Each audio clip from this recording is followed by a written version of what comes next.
I didn't start playing guitar till I was 15. I wish I had started a lot earlier.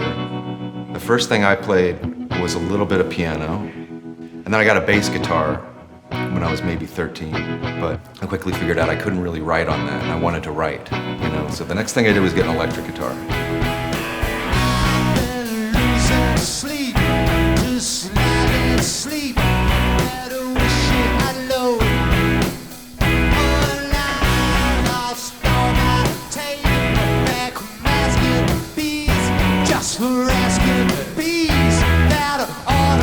Well, at some point, I realized that there was this thing called a good song, you know?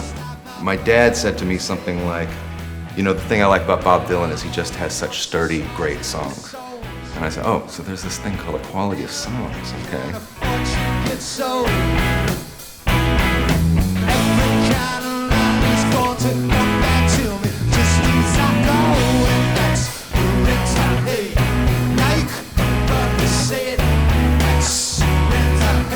Yeah, I got a call. Would I be interested in Fender doing a guitar? I said, yeah, I think I would. The first thing I did was call my dad, who collects guitars, and when I grew up there was guitars being played in the house all the time. He's not in bands, but he's a avid fan of guitars and collecting them. So yeah, it was a real thrill.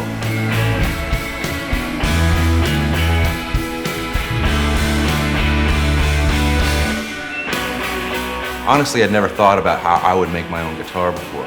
Basically what we've got here is a combination of two Thinlines that I've been playing for years. It's got elements of those two, plus some mods that I did to those, very small mods, but mods that help with, you know, ease of play and sort of to help get it to be my sound a little bit. I'm the kind of guy that doesn't like to switch guitars a lot on stage. I like to keep it simple, where it's a thing where this is the sound. This is the sound you're playing with, that's what you got. And if I'm gonna have one sound, it better be good.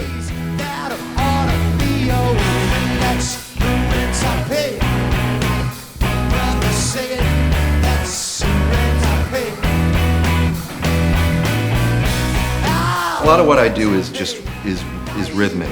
So a lot of that just happens just when I'm writing the song, you know, finding some rhythm to sing to.